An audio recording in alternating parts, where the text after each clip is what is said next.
Hello, I am Gibbers and Bits, and we're going to do a reaction today.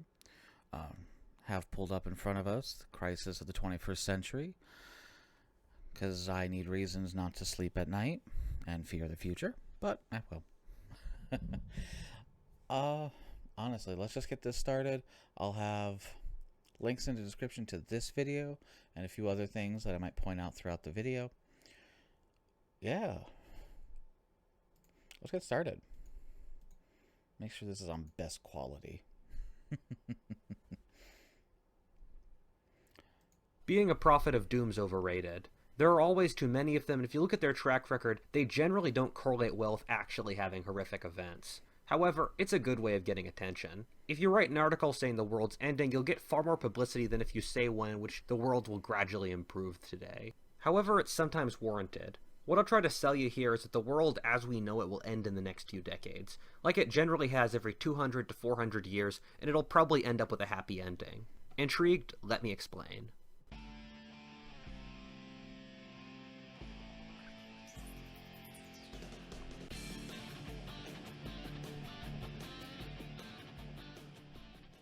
History is often difficult to learn in its full complexity.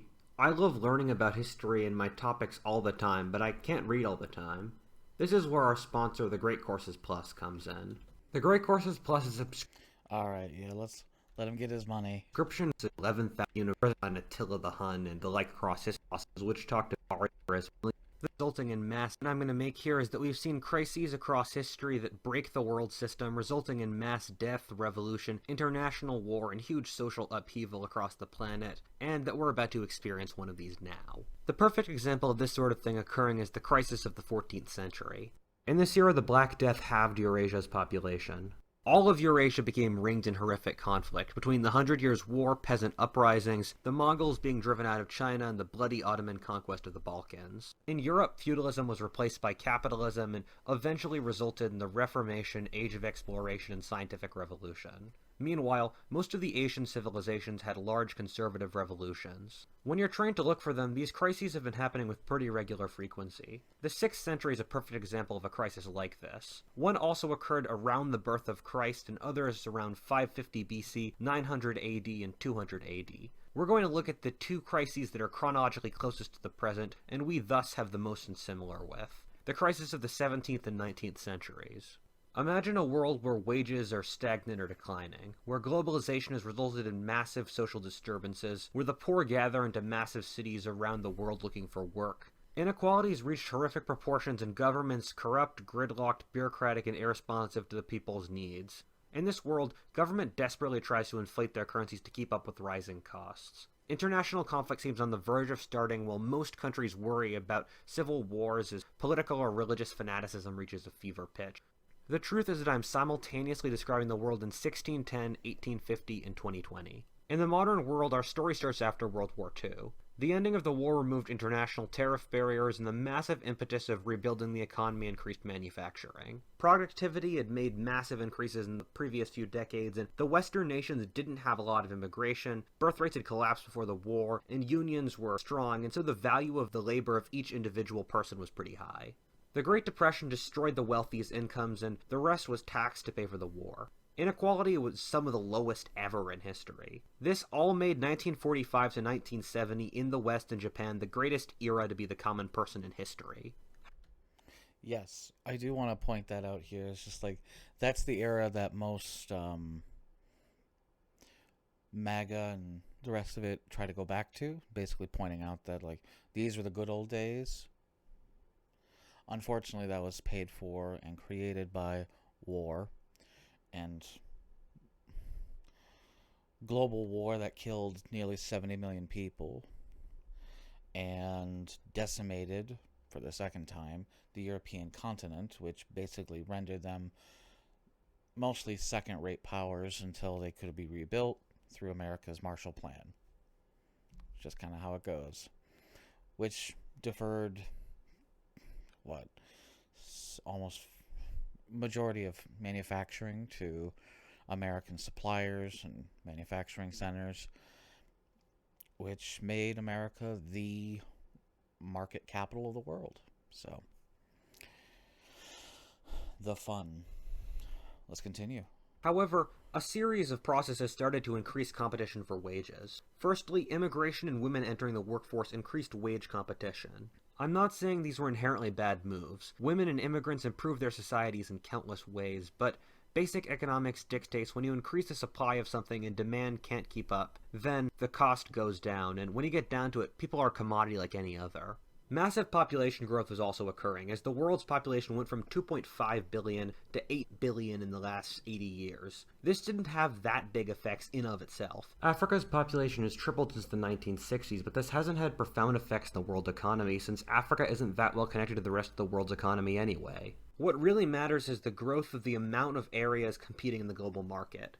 In the 1970s, the economic world that mattered was Western Europe, America, the Antipodes, and Japan. Today it's expanded to East and South Asia, Eastern Europe, and large parts of Latin America. Competition has made life less pleasant for working people. French workers' wages were depressed by Chinese workers, whose wages are in turn depressed by Indonesians. This, combined with massive increases of productivity among the upper classes due to the information revolution, has resulted in staggering amounts of inequality. I've heard the argument before that we need to have low-paid labor for the economy to function. This is true for the modern economic system as it exists, but it's basically class warfare. Americans aren't willing to pick strawberries since the wages are depressed by population growth and immigration. If they weren't, the labor would be significantly more valuable, which would mean Americans would want to do that work. The strawberries would cost significantly more, but the lower classes would live in nicer houses. This is an extremely complex process that I've gone into more detail in other videos, but long story short results in more social instability as the working classes get pissed off at not having their wages grow, while there's insane struggle to get into the upper class and not be lower class. Yeah, and especially nowadays where the very prospect of getting into the upper class, you need like a YouTube channel that takes off. You need to have possibly uh, get lucky in the gambling market, that is the stock market. Um, it's kind of just, or you have to create a new revolution. You have to build something, create something, do something, or if you're very lucky, you just become a hedge fund manager, and you make millions that way. It the possibility for somebody to break out into the top tier 1% no, it's minuscule, and unfortunately that's just how it is. Let's continue. The struggle explains lots of stuff like high college costs, as people will pay any price, even if it's unsustainable, to not be poor, and bloated government bureaucracies as government officials try to get their friends more jobs. Members of the elite form into different factions in order to get people like them more jobs, which results in political instability.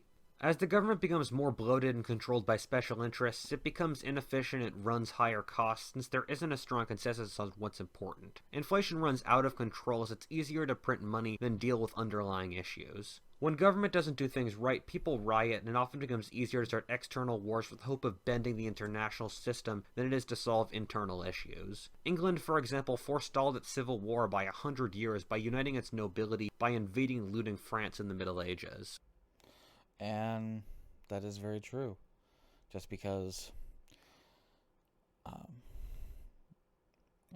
I kind of think about it as the current situation, like with the war in Iraq and Afghanistan. In the beginning, were there valid reasons? Kind of, where they lied to us? Oh, yeah. But it was a war. And now we've been there for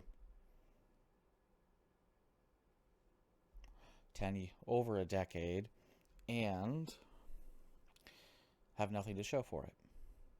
There's no value, brought nothing to us except for increased military spending and kill American troops for no good reason whatsoever. Because it's easier to point and make them like just say like, oh, that's the other we don't like. You need to get rid of them. They're the other. They're bad. We need to get rid of them because they could hurt us, and just trust me, they could hurt us, and we need to do this. It's easier to do that and get the media to play along with it than it is to actually talk about healthcare, housing, and jobs, and actually talk about it honestly without try to run ring around it without actually talking about the substance of the issue of wages aren't growing, jobs suck, there is no incentive for employers to stay here or provide good jobs for anyone.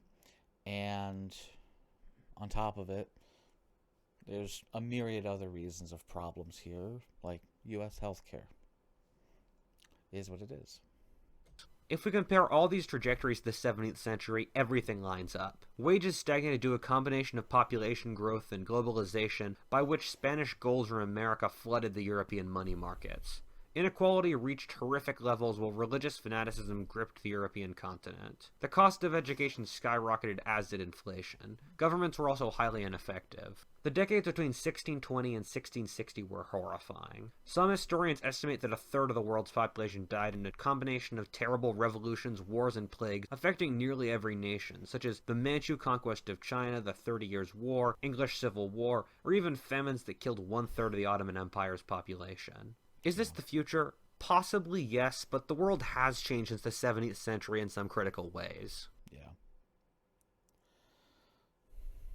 An optimistic look comes from the crisis of the 19th century, a crisis that was so sporadically sprawled over a century that you probably wouldn't see it if you weren't purposely looking for it, and was inverted entirely in some parts of the world due to technological progress. The first parts of the world to face the crisis of the 19th century were Britain and France, who were facing very similar issues to the ones mentioned above around the year 1800. A big reason the American Revolution happened was that the process above had rendered British internal politics overly rigid. The French Revolution was a very similar process. Afterwards, the Hungry Winter of 1821 was one in which the specter of revolution hung over much of Europe, and Kind of sounds like after January 6th, the storming of the Capitol.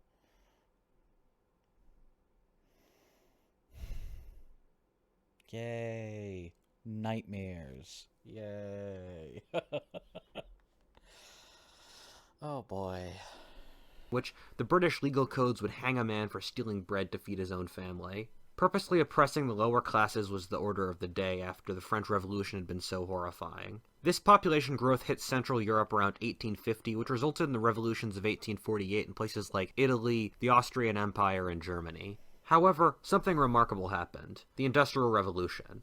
After 1850, the standard of living grew markedly in northwestern Europe as industry improved individual productivity. Farmland opened up in places like the American Midwest and Argentina that collapsed the price of food, and mass production made the cost of life in general cheaper. Excess population moved to the colonies or the Americas. By the time we get to World War I, inequality had collapsed and young men of both the right and the left were happy to die for their nations. However, once you look outside the industrialized world, the picture gets far more grim. China had the Taiping Rebellion, the third bloodiest war in history, which killed somewhere in the range between 20 to 40 million people, alongside humiliation by the Western powers, collapse into warlords, and a period of humiliation that ended with the Japanese invasion in World War II. The year 1876 saw famines in China, India, Scandinavia, and Brazil that killed somewhere between 30 and 60 million people. A big reason for the massive deaths that occurred in Central and Eastern Europe during the World Wars was because they were experiencing these same population pressures that had built up over the late 19th and early 20th centuries. Mexico saw two massive waves of death in the long 19th century, one of which being the Wars of Independence and the other being the Mexican Revolution during World War I. However, there's another heartening example: the second half of the 20th century. In the 1970s, there was massive worry that due to the incredible population growth seen at the time, that people would be starving by the end of the century. However, what occurred at this point was that the Green Revolution resulted in massive increases in food production, which allowed the world to have 4 times the population while everyone being better fed. It even allowed the world's farmland to shrink, with there being 15% more forests now than there was in 1990. As of now, there are 800 million undernourished people around the world and 2 billion obese, which is absolutely amazing because for the vast majority of history, there have been far more hungry people than fat people. Processes have become universally more efficient. The peak usage of almost every raw material in Western countries per capita was around 79, and there have often been collapses between 3/4 and half per capita of raw materials because things are just more efficient now. Global carbon emissions have either peaked or will peak in the next 5 years since our engines, agriculture, etc. has just gotten more efficient. There are 2 conclusions we can draw from the examples above. The first is the standard of living will almost certainly rise by the end of the century. Modern projections, which I don't totally trust, say that by the end of the century, your average Bangladeshi will be as rich as your average Dutchman today. I agree with his trepidation at the idea, the current projections, because those projections don't factor in adverse effects from climate change, adverse changes to global power. Because unfortunately now, I'm recording this of the 7th of May, or yes, May 7th, 2021, and it looks like American hegemony is slowly, painfully collapsing somewhat. So it depends on what happens in the future. But I will agree in saying that by the end of this century, we should see the entire planet be similar in technology level, where every country has the opportunity to create factories, to build. Now, that also does come into a point of what countries will still exist. I believe wholeheartedly that Africa is going to look completely different, because 90%, like, basically all of the lines drawn on the map are basically just lines drawn by rich white men back in the 1800s. So those things are going to change. They don't have the right structures. They don't have similar agreement systems. It's the same thing with Afghanistan. Probably going to break up and turn into multiple little warring groups all over the place. I'm still getting used to this. But it will change. It will reform. Warlords will rise and fall. So, but hopefully at the end of the century, we're all living in a lap of luxury. Revolutions in everything between biotech, nuclear energy, individual productivity, and stuff we don't even understand today will undoubtedly make the world a far richer place by the end of the century. However, in the short term, as we'll talk about soon, much of the world is close enough to crisis point that we may not have enough time to have a technological revolution to raise the standard of living fast enough to prevent it. Similarly, only the first world countries would be able to pull this off effectively and quickly, leaving much of the rest of the world in terrible shape. This will have large effects going forward. Another important thing to consider is that in a lot of ways we're hobbling our abilities to make innovations in the modern world. I've heard the argument that technological innovation has really slowed down compared to the 1860-1970 period. That's accurate, but it's a terrible frame of reference, since 1860-1970 was the greatest era of technological progress ever, and so comparing ourselves to it is like saying, oh, I'm so lame, I'm just Alexander, I'm not even close to Genghis Khan. However, there is a grain of truth in it. Practically all the technologies we have now were invented due to war, with the vast majority of hot new technologies having been invented during World War II. The exceptions are GMOs, which were a real miracle in the internet, which was invented due to the Cold War. In general, private industry is amazing at making incremental advances, but massive breakthroughs are almost entirely from government research due to war. However, government investment in science has declined markedly since the Cold War stopped being competitive and there wasn't an external opponent. Just to go back to that point there, the reason for that is because the government, not for the first point about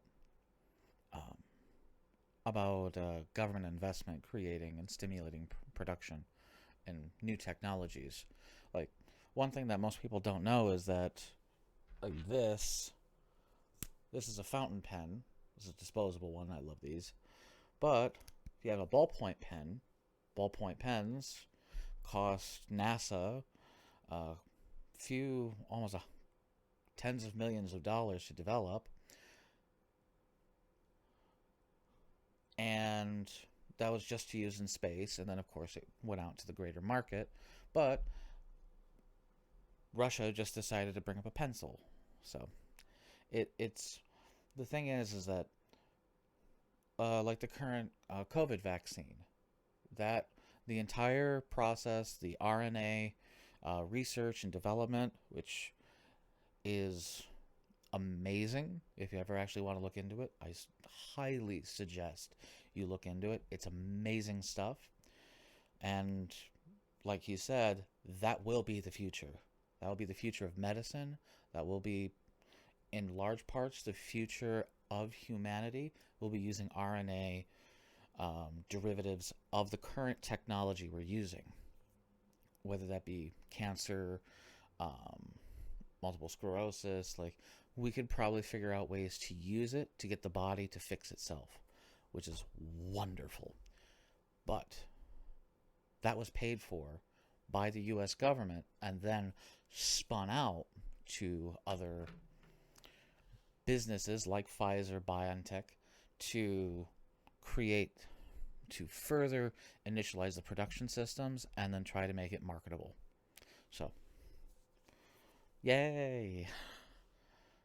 Government regulation has done tremendous ills to scientific research. Lots of industries like nuclear, genetic engineering, and even basic things like manufacturing are so regulated as to make putting research in them foolish, given it how much smaller the payout would be through government regulation. And the sad thing is these industries have massive capability to benefit the world in countless ways. Many insiders in the computer field have said that the computer revolution occurred because it was so obscure that no one was there to regulate it. In a lot of ways, the major world crisis with lots of wars might promulgate higher investment into science that might create the tools that allow the crisis to get solved in the end.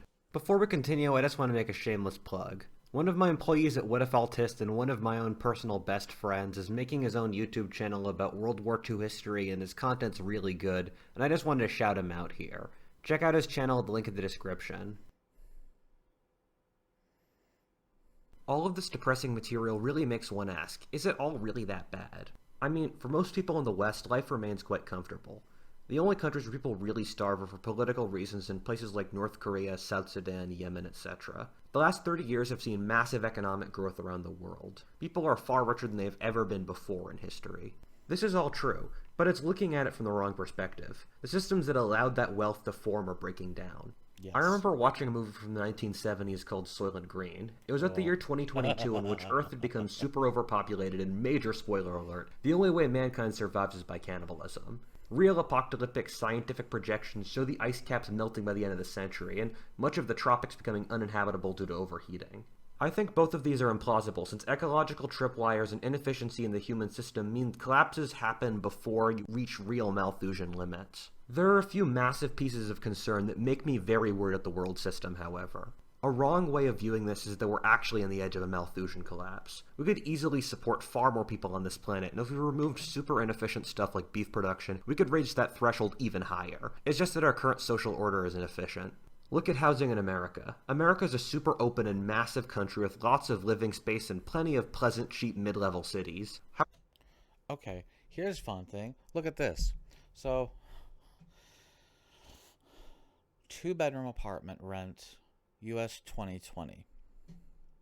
Boston, $4,728.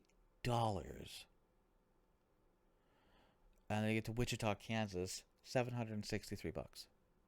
This is a month.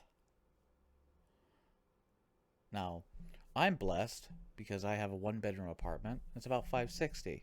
So, I'm quite happy.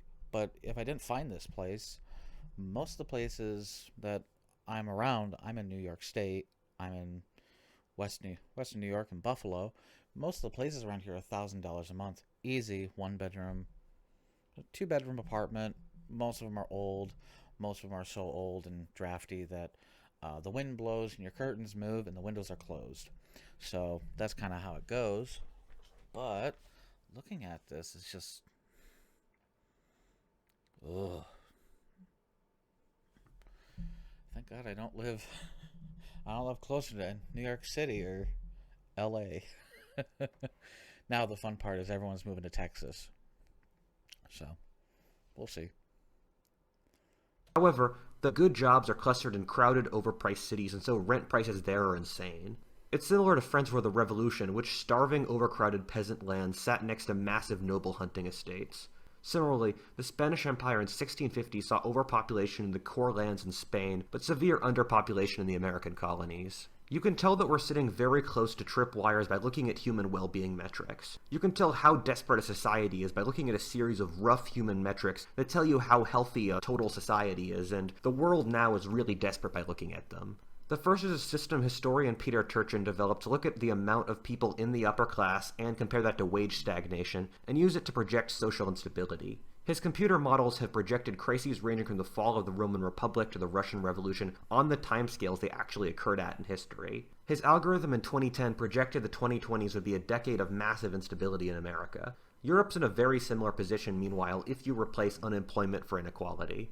Inequality rates are often highly indicative of political instability, where once you hit a certain threshold, there's almost always going to be a social collapse. Similarly, interestingly enough, once the average age of marriage exceeds around age 27 or 28, you're probably going to have a major crisis, since later dates of marriage suggest greater hardship among the population. Similarly, declines in birth rate beneath the replacement level are also highly indicative of major crises for the same reason. We could use stuff like weight gains and declines in sleep quality as similar metrics of a collapse in well-being. I'm only looking at data for America here since that's what I have, but the trajectories for later marriage rates, buying houses later, less sleep, etc. are true in basically the entire world. An interesting thing is the standard of living itself is often less important than relative stress. The French and Russian revolutions, for example, both occurred after technological revolutions that rose the standard of living materially, but a peasant society in which people marry young and are able to establish themselves at a young age is far more stable than a more technologically developed one where young people feel incapable of reaching the goals or their expectations. Social media is almost certainly jacking this horrific process through the roof. Firstly, it creates a system in which people view the curated, perfect versions of other people's lives while being stuck with all their insecurities and the sucky parts of their lives. Yep. Secondly, it creates comparisons between regions where that otherwise wouldn't happen, provoking envy and insecurity. How is life in the Baltimore ghetto manageable when you see videos of Beverly Hills every day? Or life in a shack in Cairo when you know about the Netherlands? A major issue here is that significant parts of the world's population live in recently urbanized megacities. People crowd into tenements and struggle to find work, slaving long hours when they can find it and often live outside the law with little hope of getting a stable life to start a good family. Their societies move from peasant to urban in a generation, and so their culture is incapable of adapting that fast to people's needs. This stage of development, or basically early industrialization, begs for major wars and revolutions afterwards. The first piece here is that the United States, whether or not you like it, is the beating heart of the world's cultural, economic, military, and political system. The last 80 years of history has been the historic golden age, with the Pax Americana, a topic I've discussed in previous videos. However, we've gotten to the point where the Pax Americana no longer makes sense for the majority of Americans. The upper classes have done very well by having goods produced in places like China and having Mexicans mow their lawns, but both of these have depreciated indigenous Americans' wages. This has resulted in massive political polarization and internal strife. The way America solves its internal crisis is by becoming what amounts to mercantilists. The US is an exporter of practically every raw material you can think of, whether oil, food, iron ore, etc., and by 2030 could become industrially self-sufficient. This would be pretty similar to 1920, in which the US shut off immigration and put up high tariffs, which resulted in massive wage gains in an era of strong American nationalism when the US went into World War II. All of this is stuff Trump has already done and Biden hasn't stopped, so we're seeing this process already in fruition. However, the US is a quarter of the world's economy, and so having the US pull out of the world system would have massive negative effects on much of the world's economy, creating a huge recession. This is sort of similar to how when China periodically went into isolationist phases in the Middle Ages, it precipitated massive economic and systemic collapses of the Eurasian economic system. Similarly, the US will likely have a strategic retreat since both the Democrats and Republicans, with the exception of the Biden old-school Democrats who will die off in the next 5 years, have pseudo-isolationist agendas. The question is how far American power will retrench. The Middle East and Africa will almost certainly see massive power vacuums come out of this. This opens up the next issue, the effects of aging. Most of the northern hemisphere between Europe, China, Russia, and Japan are going to stop being functioning societies in the next 15 years since their societies are just going to get so old.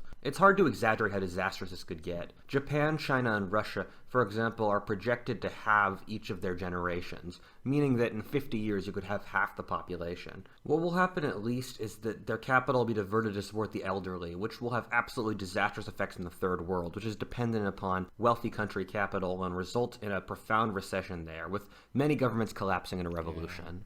This issue is going to resolve in many different ways in many different nations. Europe will have to make brutal decisions on whether they maintain ever more burdensome welfare payments that effectively become the world's dying museum, or they restructure their entire worldview and philosophy in order to have more kids and stop funding the elderly after a certain age. The next few decades will be soul-crushing for Europe. Similarly, Europe will have a crisis of identity as the Americans become less willing to militarily and financially support them, and Europe will have a crisis of identity. It'll be absolutely horrifying for many Europeans to realize how really weak they are on the world stage. There is no way the European Union, a dysfunctional creation of the good times, will survive this. In China and Russia, this aging crisis will be disastrous. It'll either result in massive wars of expansion as they try to desperately break the world system, or they collapse into horrific civil wars as generations rage to either have more money to support their retirements, or the young to not have their futures destroyed by supporting the elderly. This brings us to the position that global warming is already having profound effects on the world. The worst flashpoint is Asian water supplies, in which, due to the glaciers in the Himalayas melting, the water that supports China and India is shrinking, with northern China projected to run out of water by 2030. We can see the degree of worry in the Chinese government's actions. China is currently damming up many rivers that flow into India, which gives India 20% of its water supply. Similarly, China is building one of the most expensive construction projects in history to redirect water from the south to the north of the country. For India, who's a 60% agricultural nation whose water supply is insecure, there is no way they can have China control their water and survive as a coherent nation. This is the biggest flashpoint for a major war I know of, since India is an American ally, and if a war starts between it and China, the US will get involved from losing and China from taking over the Asian continent. A nasty truth that those in power aren't willing to admit is that the 2008 financial crash ended a long time ago. It's just that the higher standard of living that Westerners enjoyed beforehand was artificially high due to taking on excessive debt and was effectively a mirage. This brings us to inflation, which when it happens internationally at a high rate is basically a perfect correlation for the early stages of a world crisis. Every major world currency is inflating now to a tremendous degree. In the US, for example, 31 out of $100 in circulation now were printed in the last year. This would make hard currencies like gold or Bitcoin appear appealing, and it seems very likely we'll move to one of those within the next 20 years. However, this would be a brutal and painful process, with traditional fiat currencies becoming worthless, resulting in massive decreases in standard of living. We're in a similar position to the world in 2008, where standards of living are artificially propped up by debt, and so once that gives out, everyone will be a lot poorer, which will create massive social instability. However, a collapse in fiat currencies would also result in massive reductions in inequality as people would become equally poor, which would act as an effective reset. It would also reset the massive unpayable amount of debt the world has, meaning that once everyone could agree on a scapegoat, the entire world would be able to reset and be fine. It would also, however, result in a massive collapse in the third world, since the West would be too poor to buy goods from the third world. You also have to remember that in most of the third world, many borders are entirely artificial and created by European interests long ago with none of the native conditions in mind. Expect Africa's borders to redraw here with many nations collapsing into warlords. Which I think would actually be a good thing, because then, not the whole collapse and warlords and the rest of it, but I do think that a restructuring of the political landscape in Africa will possibly lead to a better situation, and as long as America doesn't show up to try to start bombing them back into the Stone Age. Something else to consider is that modern agriculture's outputs are based off petroleum and fertilizer purchases. If the third world stops having a functioning money economy and doesn't export anything to the West to get the money to buy the fertilizers, very bad things would happen. Africa has been able to expand its population 5 times over, while expanding its agriculture 5 times over since 1950. If the fertilizer ships stop coming, what happens?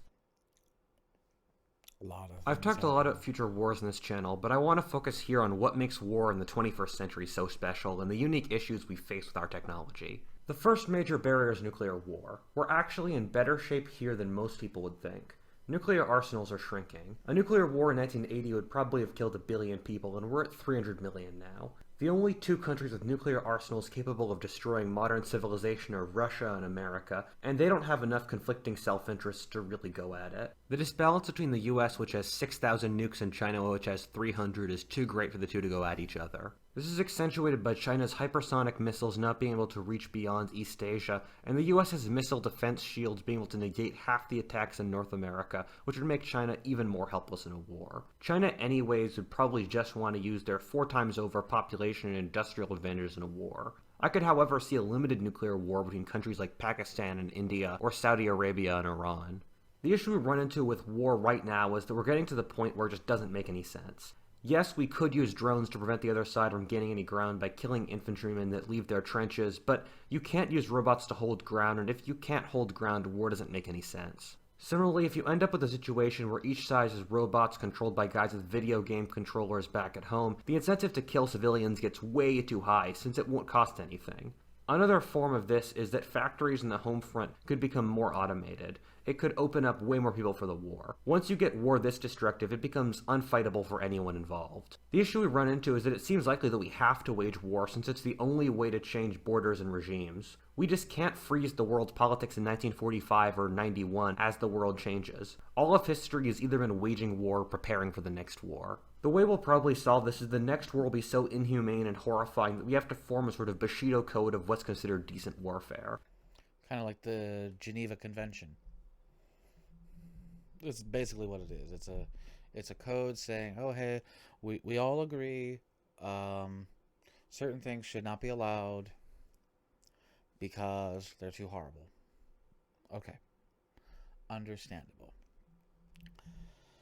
And also, let's just point out here that everyone is working to prepare for the previous war. So America is ready to fight. Basically, America is just ready to fight World War II all over again, and is still grappling with asymmetric warfare and dealing with terrorism and small, trying to reincorporate the lessons of Vietnam and try to deal with the current situation on the ground with Afghanistan. It's a mess. But let's finish this out. We're almost there. Breaking it will be a social taboo like masturbating in the train or polygamy in a Western country. Any country that breaks these rules would become an international pariah and lose the faith of its population.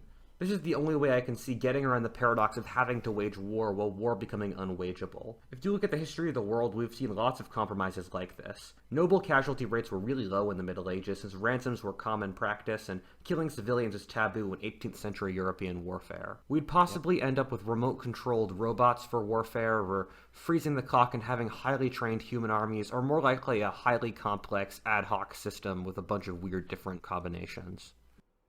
Probably. All the above. One of the top things our descendants will hate us for is our overuse of antibiotics. We prescribe them too much to humans, and we also use them for agriculture to a tremendous degree. We're already maxing out our antibiotics to a massive amount, using far too powerful ones, and the amount of diseases that don't have appropriate antibiotics for them is skyrocketing rapidly. We've gotten to the point where large amounts of wildlife have antibiotics inside them from the stuff getting into the water supply. Point here, 100%. We've gotten to the... Luckily, scientists are currently seeing into further and future methods to combat the situation using bacteria's mortal enemy. Its mortal enemy for the past 4 billion years, or 3-something, viruses, where you actually genetically engineer a virus to go in and kill that specific bacteria, because somewhat found like a bit of a catch-22 here, where a bacteria can become really good at defending itself from antibiotics, but then it has to let go as to trade off being able to defend from viruses. So hopefully that stays the case and we don't get into a COVID X12 problem with a mortality rate in the double digits, because if that happens, if you think seeing refrigeration trailers in California taking bodies away and mass burn pits and mass graves in other countries with COVID, yeah, just think bubonic plague. Just instead of barely 1 billion people in the world, you have almost 9 billion people, and you have global air travel and close proximity. So, yeah, fun. Oh, this isn't nightmare fuel. Not at all. No, not at all. Oh, let's just keep going. I don't know when this dam breaks, but it will. With the greater poverty and chaos that'll come out of this, it's inevitable. This is added to a situation in which we're clearing lots of virgin forest in the third world, which makes the chances of running into some uncontacted disease way higher. This is how most pandemics in history have started. A similar situation is that with all this conflict going on, the chances that someone drops some sort of biological disease weapon designed to be difficult to defeat seems reasonably high. Now, I do kind of disagree with that because there is no genetic engineering for viruses or bacteria just yet, but there is the gain of function research, which basically is, as it says, gain a function, where scientists in a controlled laboratory take specialized um, viruses from the wild and then put them in things like, ooh, I want to see how it reacts. Well, this thing came from this species of uh, mammal in this region. It's like, okay, well, let's see what happens if I put it in a completely different animal. Like, ooh, let's see what happens if I put it in a bat, or let's see what happens if I put it in human lung tissue. What will happen? That's gain of function research to a massive degree, because you're looking to basically speed up evolution by like a factor of 20.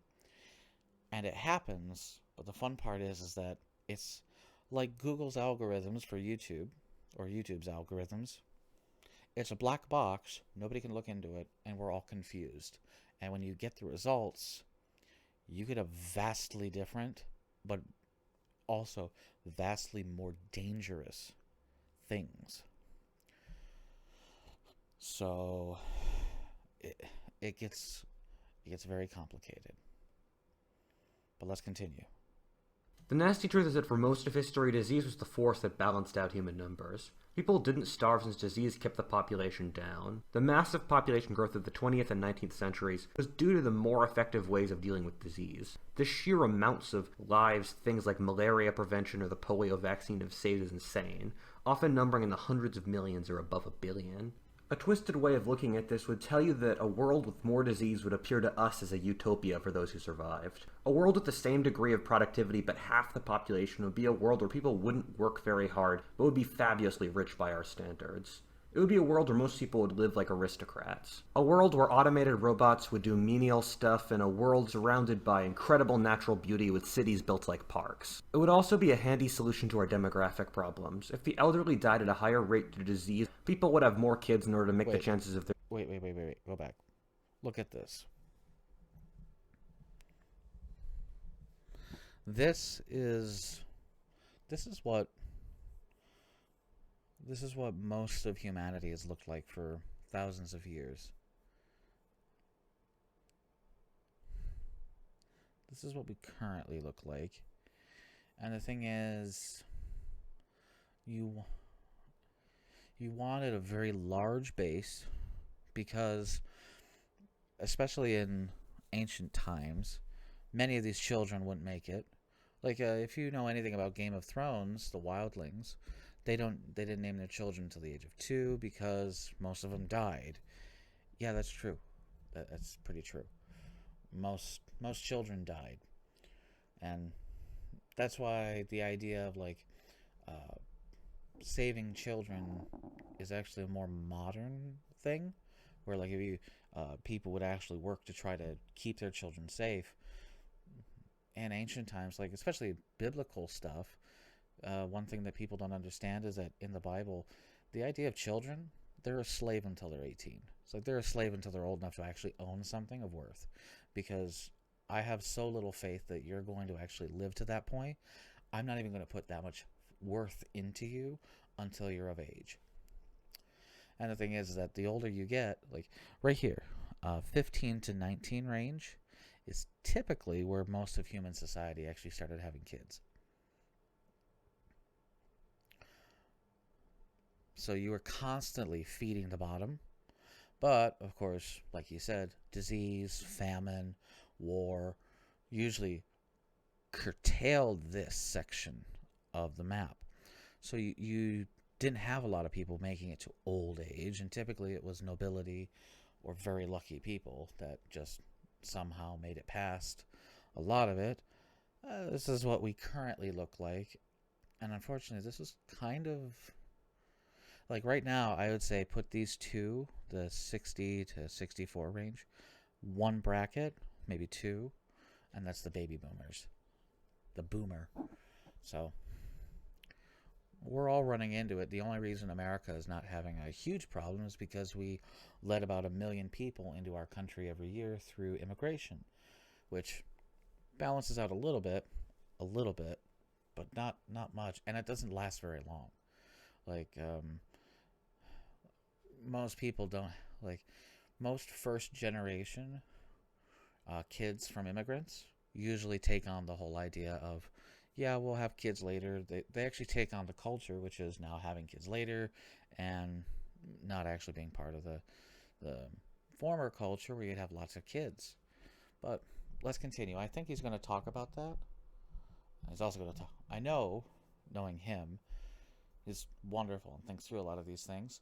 He'll be talking about women in the workplace. So let's just continue. Problems. If the elderly died at a higher rate due to disease, people would have more kids in order to make the chances of their genes surviving higher. This would result in a younger, creative population. Similarly, it would be a major help for climate change. The global climate didn't get much warmer until the 1990s, when it was really just the West polluting. It started to really get warmer as China industrialized with coal, but remained within standard fluctuations of what was normal around 2010, when places like India or Africa started to use more coal. People often lambast earlier generations for not doing more about climate change, but the truth is that we really didn't get definitive evidence that was human-driven until around 2010. However, it does mean that we could largely remain in a carbon-based economy with greater efficiency in procedures with half the population. Climate change is a deeply complex and emotional topic. This isn't helped by people really not knowing what they're talking about. Climate models are so unpredictable in that we really don't know what the climate will look like 25 to 50 years out. We don't know which areas will get warmer or colder, or drier or wetter, etc. Scientists are generally incentivized to make climate change look as bad as possible, since that's how they get more funding. This isn't to say climate change isn't an issue. It is, and it's a major one at that, but we normally get fed the worst case scenarios in the media. In general, things as of now look better than most people would think. Climate emissions have likely already peaked, and China's switching from coal to other based economy is projected to be the greatest event in history for improving the climate. Also, India has invested in thorium reactors, nuclear reactors using thorium. They're highly efficient, highly prone, highly capable of resisting problems. And with thorium reactors, when the way that they're specially built is they have a salt plug at the bottom. So you have a salt plug stopping the contents of the reactor from flowing. But if the reactor gets too hot, the salt plug will melt, the molten salt will flow down, and will basically take the entire amount of mass within the reactor and let it pour down into a cistern that can then be collected or closed off, however you want to do it, and then disposed of, which helps. Also, you're not trying to use weapons grade like plutonium and uranium. You're using thorium, which is a lot better for the environment, a lot easier to use, and a lot easier to deal with. But he is right, and let's continue. Similarly, nuclear and renewable energies are both seeing improvements now. The world crisis could either have positive or negative effects in the climate. A very worrying possibility would be that China or India face issues in the global supply chain and thus stay on coal, which would be terrible for the global climate. The flip side of this collapse is the possibility that the global supply chain could collapse and result in places like India, East Asia, or Europe switching to nuclear in order to have a more secure energy source. Similarly, lots of wars would result in lots of technological investment that could create the next technology that could deal with global warming. Perhaps biotech could create some form of bacteria that could produce oxygen at a super high rate. I'm not sure.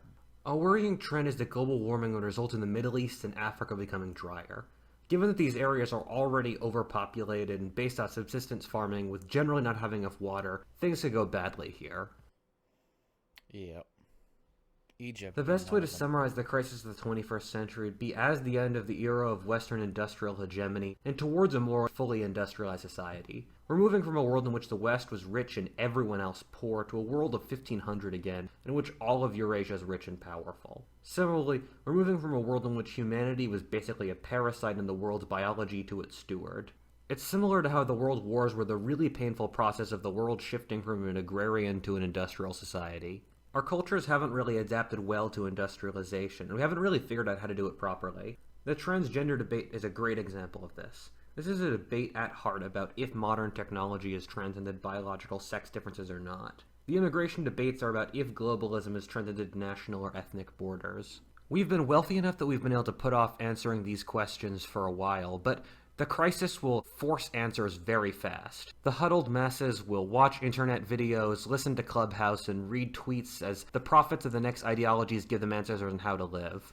We'll see so many religions and ideologies develop in the next 40 years. An example of the sort of issue we need to solve is the relation of women to society. Most women's need to balance having children and a career is deeply stressful, and we haven't found a good solution yet. The current situation has resulted in declining birth rates and relationships collapsing around the world as everyone struggles to manage work and personal life. At the same time, the vast majority of the population, both men and women included, find the idea of forcing women back into the home as morally abhorrent. Different ideologies will come to different ways of dealing with this, ranging from opposing demons like the Handmaid's Tale, or having the state raise babies, or some more humane method that's not those two. Another example of a social issue we need to figure out is our relation to sex. I honestly think internet pornography is a massive underrated social shift that will result in profound changes towards social sexuality. I mean, practically every single male and most females watch it, and once that generation gets into power, how long can it remain an open secret? This is honestly pretty similar to the massive issues of the early 20th century, in which ideologies like Nazism, communism, neoliberalism, etc. were all attempts to figure out how to build a coherent industrial society. One of the things that really keeps me up at night is that the track record of these ideologies is so horrifically bad that it makes one wonder what monstrosities we'll get going forward. One of the books that changed my perspective on the world was I Have No Mouth and Must Scream, which is a sci-fi book about a world where a super powerful AI wipes out humanity and keeps torturing 5 humans forever for over a century. Long story short, it transforms the last human into a harmless, gelatinous mess incapable of committing suicide, in permanent pain, while breaking its sense of time by changing his brain composition so it lasts forever. The night I realized humans would probably be capable of this within 100 years, I didn't sleep very well. And that's the point. The Nazis or Soviets, if they had those capabilities, would certainly have used them. The crisis of the 21st century is that humanity gaining the power of gods and learning to use it responsibly. The same power that lets us torture our opponents forever would allow us to eliminate poverty and spread across the galaxy. I'm honestly confident that good will ultimately win, since totalitarianism often just becomes dumb and really inefficient, but I don't want to have to put humanity through one of the worst and most horrifying events in history to get there. I don't want beautiful cultures with thousands of years of history to get blown down the drain in the same way Stalinism ruined Russia. The only thing I can say is that this event is yet to happen, and history often hangs by hinges. If a few minutes had gone differently, Mao, Hitler, or Idi Amin would never have risen to power. Seneca once said, "The only thing necessary for the triumph of evil is for good men to do nothing." Some of you might feel horror at the possibility of facing this, but heroism can only come from facing great odds. The next generation of Roosevelts, Joan of Arcs, and Winston Churchills have already been born. What a Feltist, and thanks for watching. If you enjoyed that video, please check me out this weekend at Intelligence. Alright. Oh boy. That makes me wanna... Oh, that's not gonna give me nightmares for the future. But, oh well. That is what it is. That was What If Altist. I will have his links and everything in the description below. And, yeah. Please like and subscribe if you like the content.